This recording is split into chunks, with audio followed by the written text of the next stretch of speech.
कौन हो तुम? रो क्यों रही हो तुम?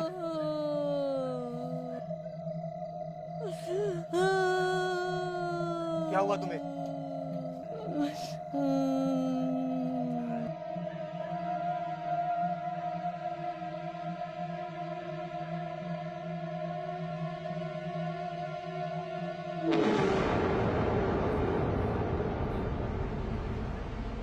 ये राज किसकी है? कुछ पूछ रहा हूं मैं, बोलते क्यों नहीं हो? खुद ही देख ले।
रविश की डेड बॉडी जंगल के बीच में मिली थी और रिपोर्ट के हिसाब से उसकी बॉडी पे किसी शार्प वेपन के निशान थे, लेकिन आसपास कोई मर्डर वेपन नहीं मिला। और ऐसे केसेस इस गांव में काफी टाइम से रिपीट हो रहा है, लेकिन अभी तक कोई लीड नहीं मिली। तुम्हें क्या लगता है? अब जो भी लगेगा इन्वेस्टिगेशन के बाद ही लगेगा। वैसे मैं सोच रहा हूँ शहर वापस जाकर ऐसी एक जीप खरीद लूं, बड़ा मजा आता है ये चलाने में, सच्ची।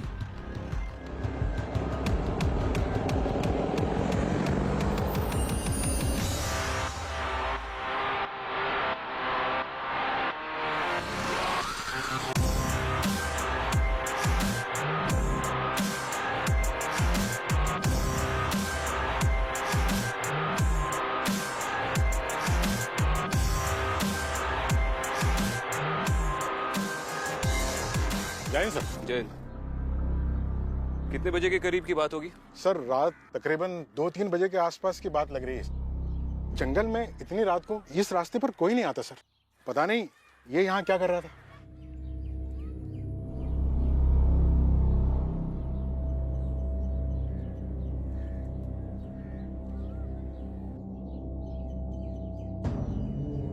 यहाँ से कुछ मिला था? नहीं मैडम, यहाँ से तो कुछ नहीं मिला था। रॉबरी या आपसी दुश्मनी कुछ भी? नहीं सर, ऐसा कुछ तो दिखाई नहीं पड़ रहा, क्योंकि उसका पर्स और बाकी सब सामान उसके जेब में ही था। एक काम करते, सबसे पहले रविश के घर से छानबीन शुरू करते। ठीक है।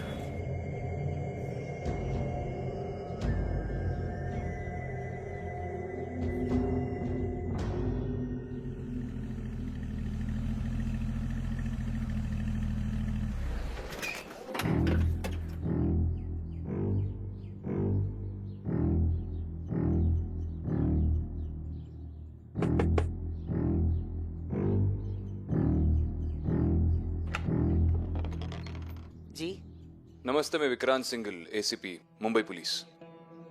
आपसे रविश की मौत के बारे में थोड़ी बात करनी है। जी साहब, आइए। आपके लिए मैं पानी। जी नहीं, ठीक है, आप बैठिए ना, बस थोड़ी देर बात करनी है। जी। उस घटना के बारे में जरा बताइए प्लीज। कभी सोचा नहीं था कि अपने बेटे की मौत देखनी पड़ेगी इस जीवन में। देखिए, हम आपका दुख समझ सकते हैं, लेकिन आप हमें रविश के बारे में जितना बताएंगी हम आपकी उतनी मदद कर पाएंगे। बहुत खुश रहता था हमारा रविश। उसकी ना ही किसी से कोई दुश्मनी थी और ना ही कोई मनमुटाव। जिस दिन उसके साथ ये हादसा हुआ, उसकी मौत हुई, वो रात को इतनी देर रात तक जंगल में क्या कर रहा था, कहाँ से आ रहा था? साहब, उसकी बींदनी मेरी बहू कजरी पेट से थी, तो वो दाई के घर से आ रहा था। रात के जब 11 बजे तक घर वापस नहीं आया तो मैंने उसे कई बार फोन किया, लेकिन उसका फोन बंद आ रहा था। कुछ पता नहीं चला। दाई के घर गया था, मतलब आपके गांव में कोई अस्पताल नहीं है? अस्पताल तो बड़े लोगों के चोचले होते हैं ना साहब, हमारे यहाँ तो दाई ही बच्चा कर देती है।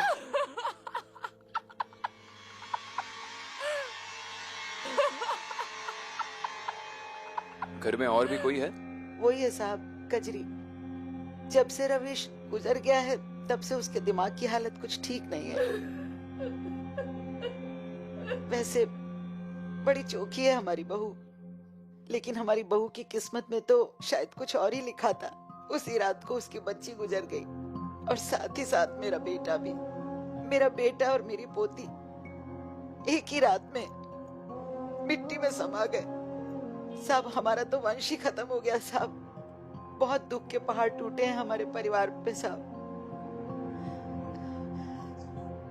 हम कजरी से बात कर सकते हैं?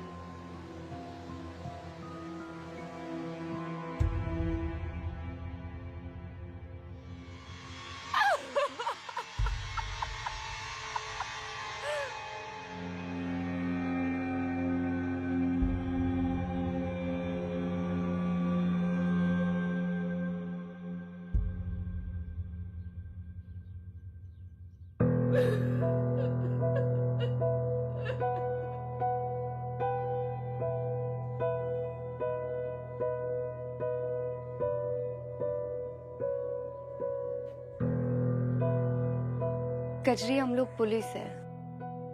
मुझे दुख है कि तुमने एक ही रात में अपने पति और बच्चे दोनों को खो दिया। अगर तुम चाहती हो कि जो तुम्हारे साथ हुआ वो किसी और के साथ ना हो, तो प्लीज हमारी मदद करो। तुम पूरी बात बताओ, उस दिन क्या हुआ था?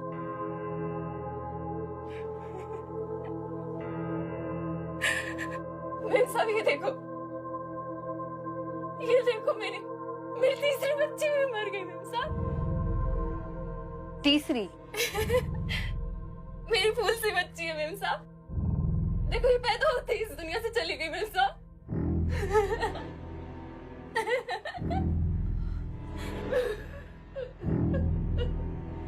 अदिति,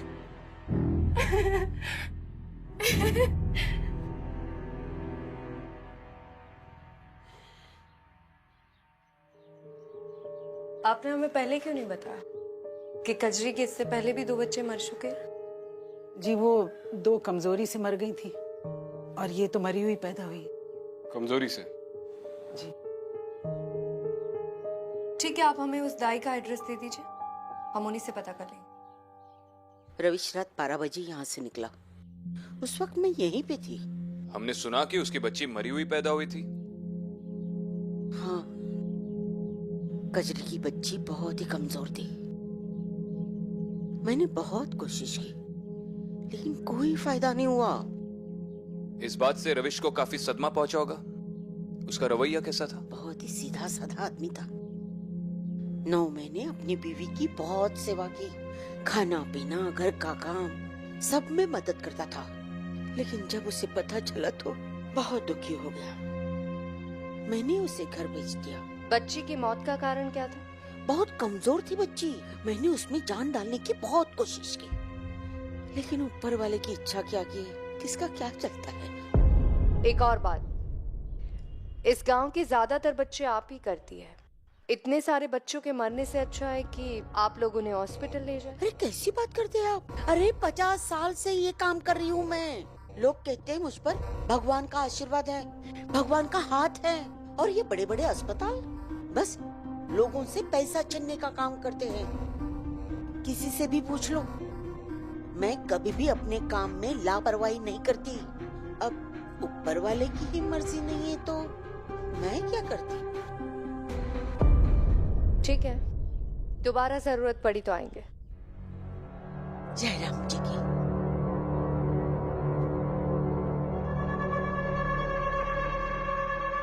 ये गांव बहुत पिछड़ा हुआ है। आज भी गांव में लोग हॉस्पिटल की जगह दाई के पास जाते हैं। वहां जंगल में रविश मर गया और यहाँ पर उसकी बच्ची मर गई उसी रात। तुम्हें इन दोनों डेथ्स में कोई ताल्लुक लग रहा है?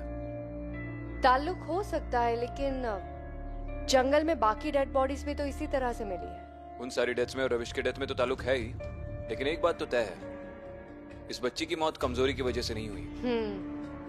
हमें सारे केसेस में कॉमन लिंक ढूंढनी चाहिए।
कौन हो तुम? यहाँ क्या कर रही हो इस वक्त?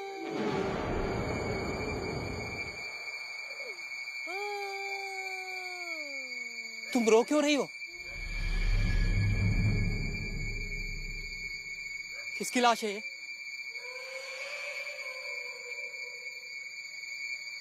कौन मर गया? खुद ही देख ले।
हेलो सर, अभी अभी जंगल में एक और आदमी की लाश मिली है। क्या? ठीक है, वहीं पर रुको, हम आ रहे हैं। क्या हुआ? जंगल में अभी भी किसी आदमी की लाश मिली है, चलो।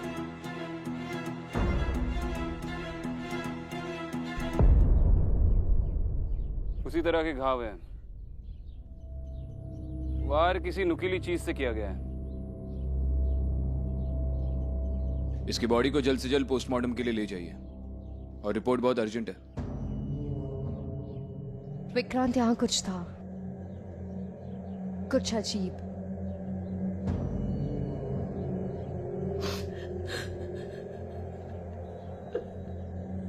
ये कौन है?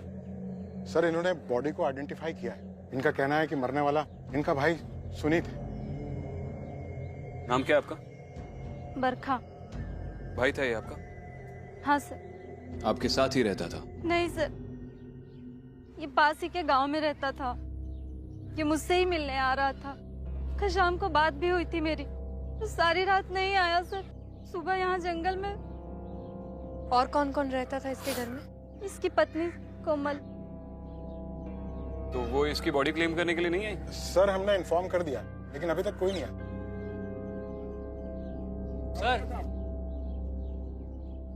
सर इनका कहना है कि इन्होंने यहाँ से कोई आवाजें सुनी। क्या सुना था तुमने? मैडम मैंने यहाँ पर किसी औरत के जोर जोर से रोने की आवाज़ें सुनी थी। बाद में मैंने यहाँ पर आकर देखा तो ये आदमी यहाँ पर मरा पड़ा हुआ था। कौन थी वो औरत? देखा था तुमने उसे? वो काली साड़ी वाली औरत। काली साड़ी में औरत?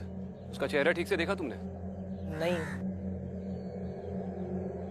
एक बात अलग थी कि उसके पैरों में बहुत बड़े बड़े कड़े थे। ठीक है, इसका स्टेटमेंट रिकॉर्ड कर लो।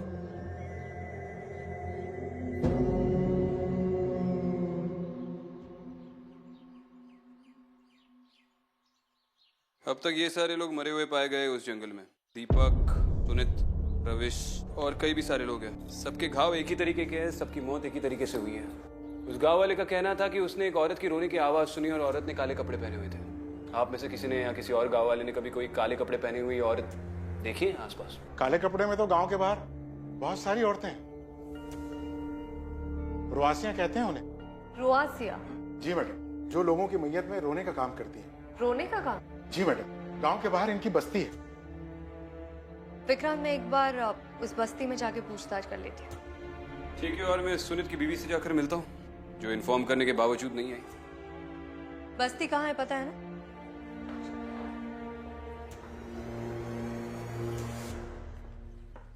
ये सुनित के घर का एड्रेस है तुम्हारे पास? यस। गाड़ी निकलवा।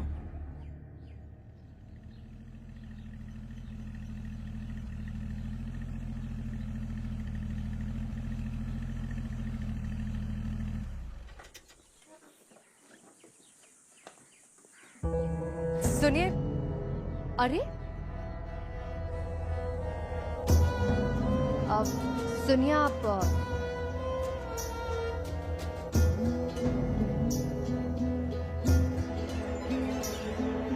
आपसे बात।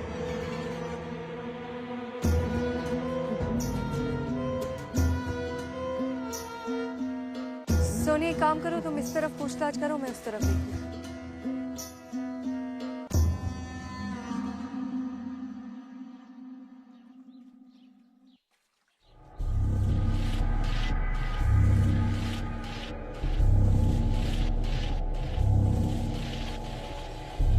कोमल? हाँ बोलिए। मैं विक्रांत सिंघल, मुंबई पुलिस। बोलिए साहब। आपसे आपके पति सुनित की मौत के बारे में बात करनी है। क्या हुआ, आप हंस क्यों रही हैं? और आप उसकी बॉडी क्लेम करने के लिए क्यों नहीं गई? हैवान की मौत का खुशी किसी नहीं होती साहब। और जब वो मरा था ना तो मेरे दिल को बहुत खुशी हुई थी। कोई गम नहीं है मुझे। आपके पति के मौत से आपको खुशी हुई है? हाँ। उसने उसने उसने मेरी बच्ची के साथ। आपकी बच्ची के साथ क्या? उसने मेरी बच्ची को मार दिया साहब। उसने मेरी सुधा को मार दिया। वो कहते ना साहब, वंश चलाने के लिए बेटी नहीं बेटे की जरूरत होती है। वही किया उसने। बहुत गिड़गिड़ाई मैं उसके सामने, बहुत हाथ जोड़ी, मत कर ऐसा, पर नहीं माना। एक दिन मैं किसी काम से बाहर गई थी, घर आई तो देखा कि सुधा उठ नहीं रही है। बोलता है मर गई सुधा। मार दिया मेरी सुधा को। लेकिन ये बात आपने जाकर पुलिस में नहीं बताई? क्या बताऊं सर साहब, पुलिस में कौन सुनता है? पुलिस वाले तो यही बोलते हैं कि तुम्हारा घर का मामला है, तुम सुलझाओ। किससे बताऊं, कौन सुनता है हमारी? इसलिए उसके मरने का कोई अफसोस नहीं है। हम उसे खंदा मिला, वही बहुत बड़ी बात है उसके लिए। और कुछ पूछना है आपको?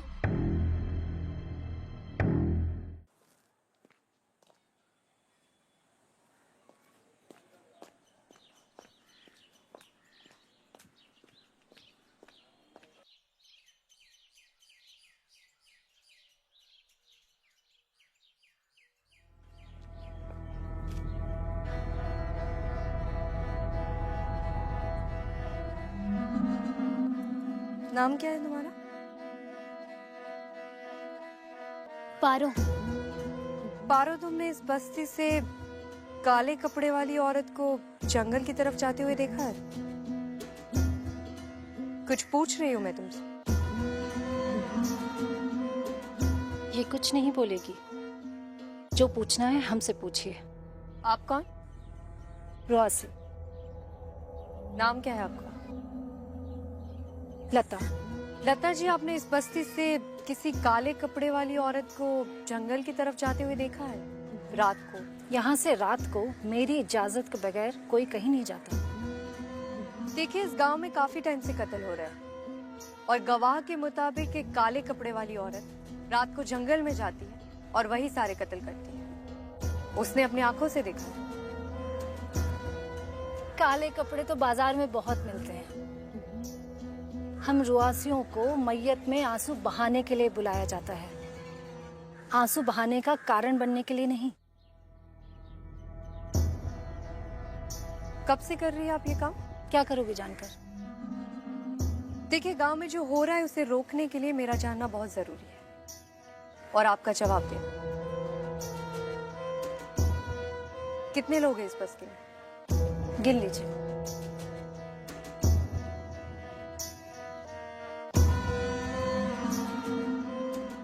लता जी, आपके परिवार में या इस बस्ती में कभी किसी के साथ कोई घटना हुई थी या किसी के साथ कुछ गलत हुआ हो? होता भी तो हम बाहर वालों को नहीं बताते, पर हैरानी हुई कि हम जैसों को कोई तो पूछने आया। वैसे भी मैयत के सिवा हम जैसों को कौन याद करता है। ठीक है, मैं चलती हूँ। अगर आपको कोई मदद चाहिए तो आप मुझे बता सकती हैं। मदद की जरूरत गांव वालों को है, हमें नहीं।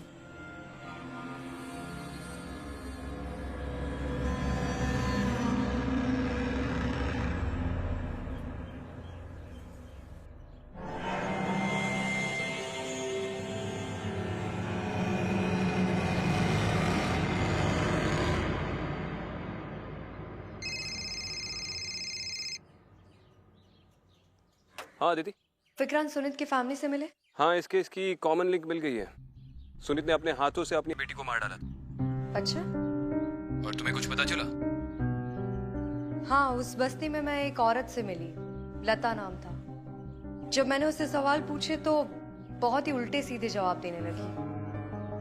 विक्रांत, मुझे लगा कि जैसे वो मुझसे बहुत कुछ छुपा रही थी। मैं एक काम करती हूँ, उस बस्ती के जितने भी पुराने केसेस है उनकी फाइल्स निकलवाती हूँ। शायद कुछ ना कुछ पता चल जाए। ठीक है, तो मैं चौकी पे पहुंचता हूँ, मिलकर चेक करते हैं। ठीक है। Okay, C you.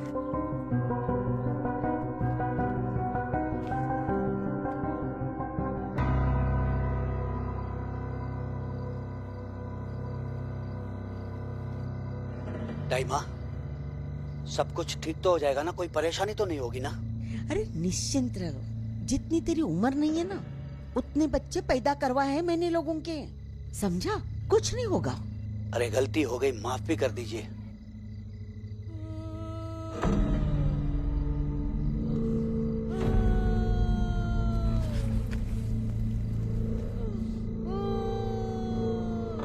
दाइमा, किसी औरत के रोने की आवाज है।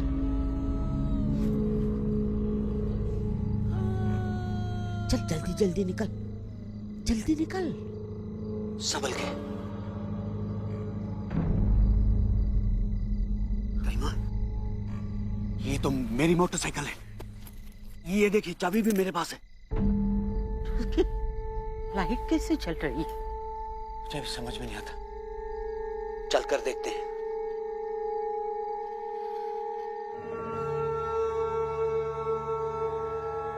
कौन है? कौन है वहां पर?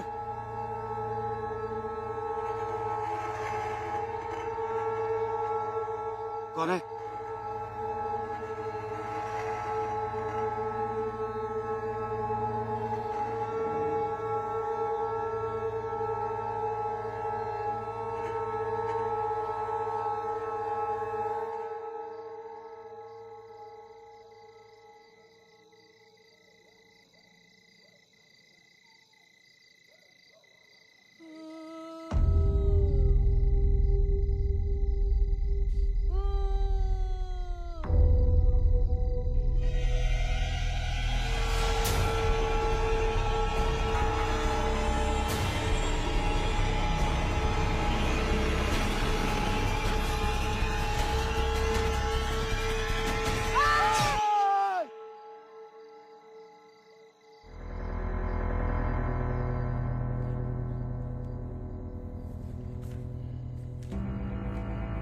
कांस्टेबल्स का कहना है कि हाल ही में इस बस्ती से किसी ने कंप्लेंट नहीं लिखवाई है। ये सारे के सारे पुराने केस फाइल्स हैं।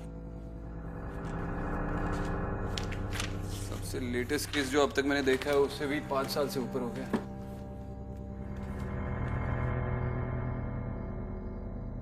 ये देखो, ये एक केस है 20 साल पुराना।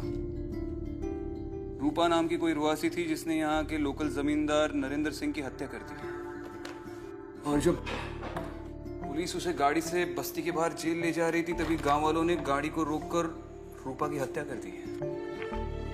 उसका शरीर पूरी तरह से काट दिया गया था। और बॉडी को आइडेंटिफाई किसने किया था?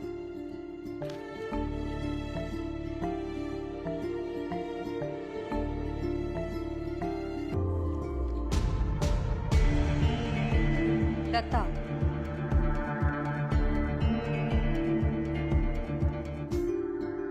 नहीं, मत मारो मुझे।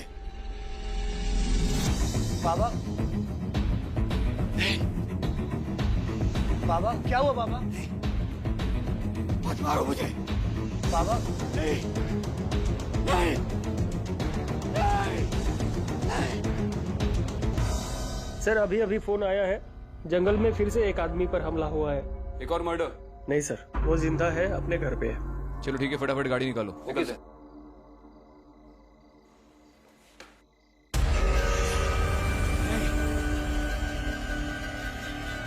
नहीं, नहीं, मत मारो मुझे। नहीं, नहीं, नहीं, नहीं।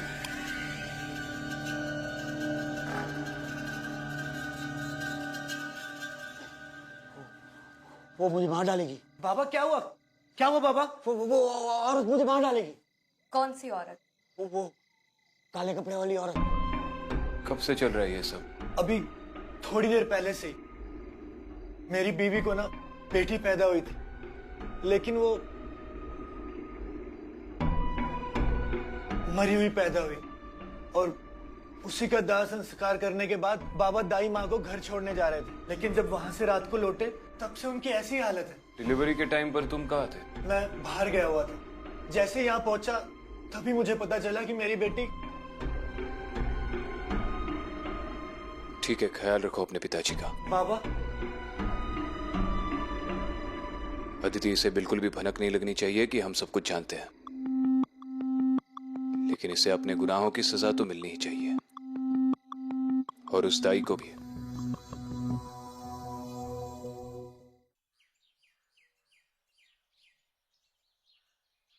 कब हुआ ये सब?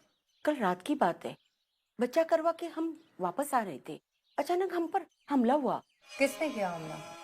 एक काली साड़ी वाली औरत थी, उसने किया। और उस बच्ची का क्या हुआ जहाँ आप गई थी?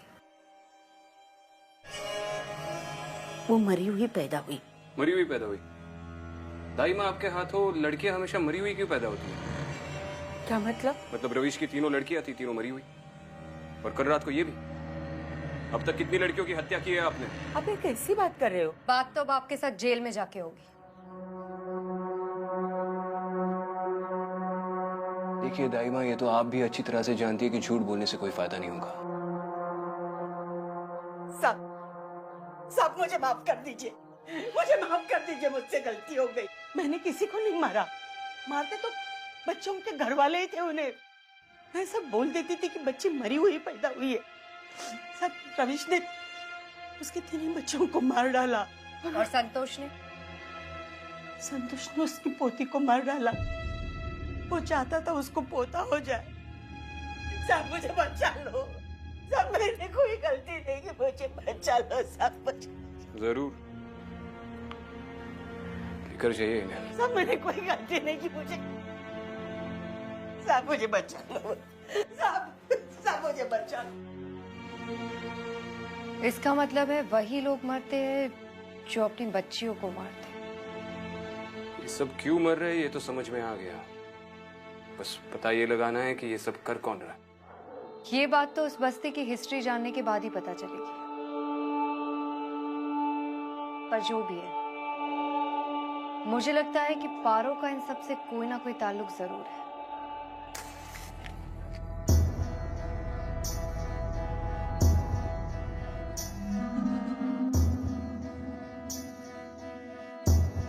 लता जी, मुझे आपसे कुछ बात करनी है। देखिए, इस गांव में जो कुछ भी हो रहा है उसे रोकने के लिए मेरा आपसे बात करना बहुत जरूरी है। रूपा के साथ क्या हुआ था?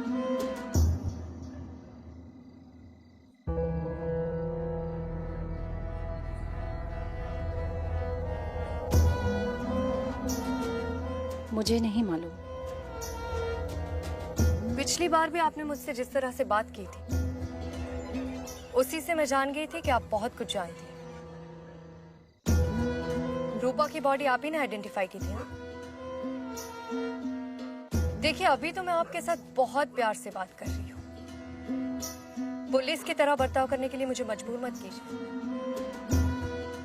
बताइए, क्या जानती है?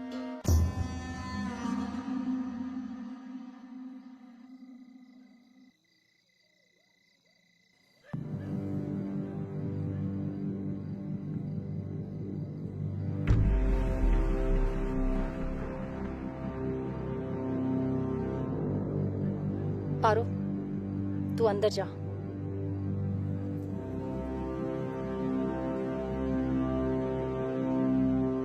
बताइए। रूपा मेरी बहन थी। नरेंद्र सिंह नाम का एक जमींदार था। उसकी कोई औलाद नहीं थी और वो अपने वंश को आगे बढ़ाना चाहता था। नरेंद्र सिंह ने रूपा को देखा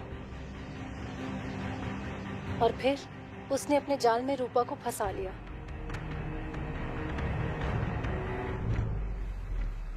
फिर रूपा गर्भ से हो गई। वो कहता था कि उसको बहुत अच्छे से देखभाल करेगा। हमने इस बात को घर से बाहर नहीं जाने दिया और हमें भी लगता था कि शायद रूपा की जिंदगी बदल जाए। फिर रूपा को बेटी हुई।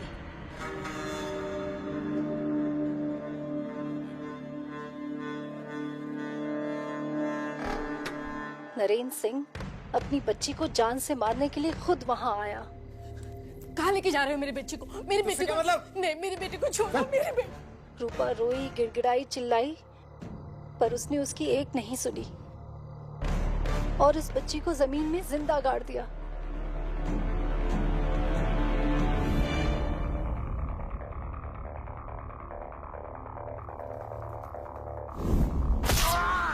इस बात का बदला लेने के लिए रूपा ने नरेंद्र सिंह को मार डाला। जब रूपा को पुलिस जेल लेकर जा रही थी तो गांव वालों ने रूपा को मार डाला और मैंने रूपा की बच्ची को बचा लिया। वो जिंदा है। कौन है वो? पारो।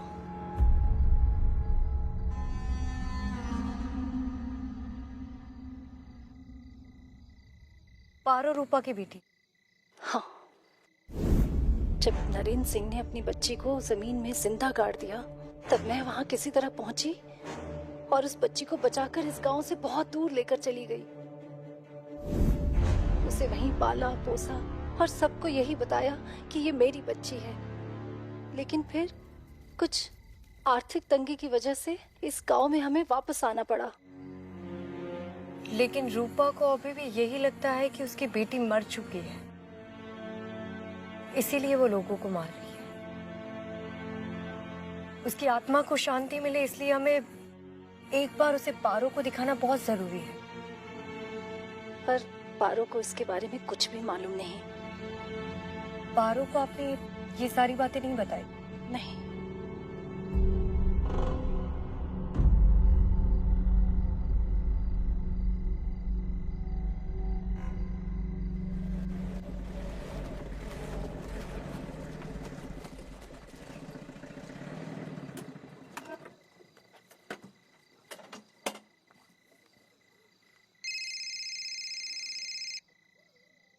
आदिति, कोई लीड मिला? विक्रांत, वो काले कपड़े वाली औरत का पता चल गया। वो रूपा की आत्मा ही है, वही सबको मार रही है। वो नरेंद्र नाम के लड़के से प्यार करती थी। उन दोनों की एक लड़की हुई, लेकिन नरेंद्र को लड़का चाहिए था और उसने उस बच्ची को मार दिया? हाँ भी और ना भी। मतलब जो गलतफहमी अभी तुम्हें हुई, उसी गलतफहमी में रूपा भी है। लता ने मुझे बताया कि नरेंद्र ने अपनी बेटी को जिंदा गाड़ दिया था, लेकिन उसके जाने के बाद लता वहां पहुंची और उसने उसको बचा लिया। वो अभी जिंदा है और वही पारो है। और जब तक ये पारो रूपा के सामने नहीं आती तब तक ये सिलसिला चलता रहेगा। एग्जैक्टली। इसका मतलब वो संतोष को भी मारने की कोशिश कर सकती है। मैं अभी संतोष के घर पर ही आया हूँ उससे बात करने। तुम एक काम करो कि जल्द से जल्द पारो को लेकर यहाँ पर संतोष के घर पे ही आ जाओ। ओके।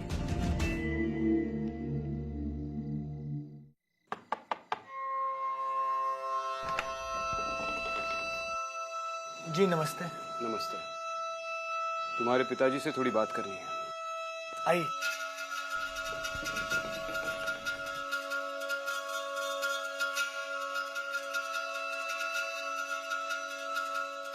क्या बात है, अभी भी डर लग रहा है कि वो औरत आकर आपको मार देगी?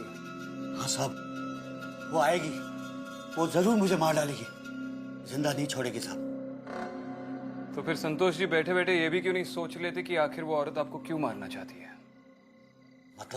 मतलब ऐसा क्या किया आपने कल रात को जिस वजह से उस औरत ने आप पे हमला किया? साहब हमने कुछ नहीं किया था, हम वो जंगल के रास्ते से आ रहे थे, बस अचानक कहां से वो सामने आ गई और हमारा ये हाल कर दिया। वो तो चाहती थी कि हम जान से मरे। वो सब तो मैं जानता हूँ, लेकिन क्या करके आप जंगल के रास्ते से आ रहे थे? ऐसा क्या किया आपने? नहीं वो हम तो बस पानी। शुक्रिया बाबा।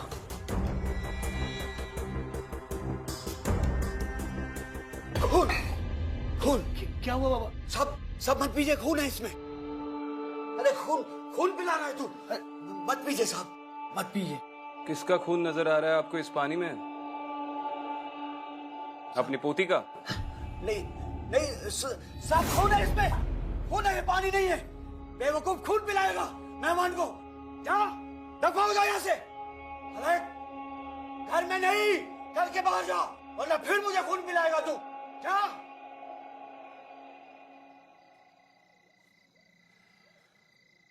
संतोष जी, तुम्हारी दाई माँ तो हवालात में चली गई और तुम भी अच्छी तरह से जानते हो कि मैं किस बारे में बात कर रहा हूं। सर यकीन मानिए, मैंने किसी को नहीं मारा। संतोष देख, तेरी उम्र का लिहाज कर रहा हूं, वरना तुझे इतना मारता कि दुनिया भर बेटी बचाओ का नारा लगाता फिरता तू। अपने पोती को मारा तूने। नहीं।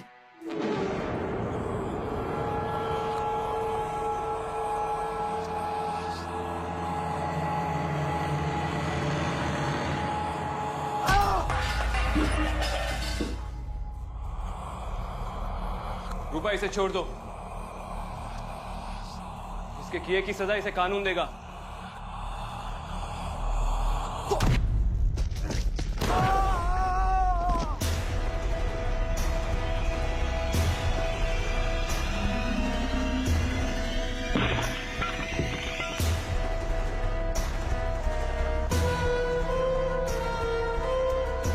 और रही तुम्हारी बेटी की बात, तो वो अभी भी जिंदा है।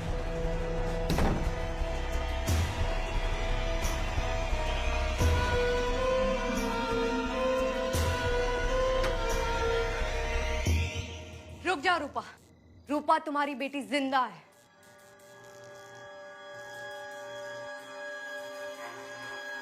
तुम्हें गलतफहमी हुई है। नरेंद्र ने तुम्हारी बेटी को जिंदा गाड़ दिया था, लेकिन तुम्हारी बहन ने उसे बचा लिया था और वो यही है तुम्हारे सामने। यही है तुम्हारी बेटी पारो।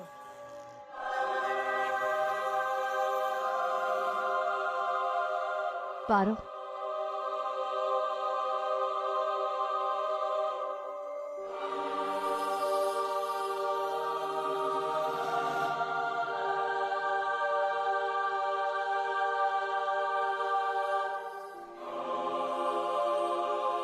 माँ,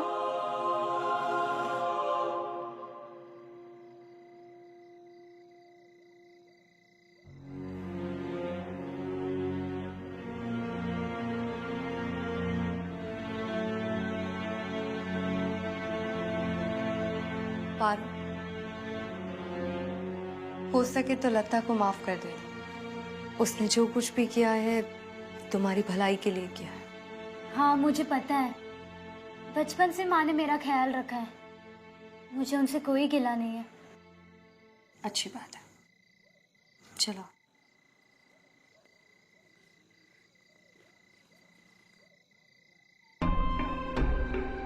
वो औरत मुझे मार डालेगी, ये औरत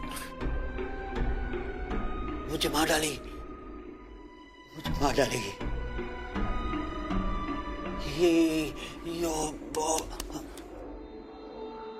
चली गई। तुम भी चलो। रूपा से तो बच गए, लेकिन पुलिस के डंडों से नहीं बच पाओगे। चल।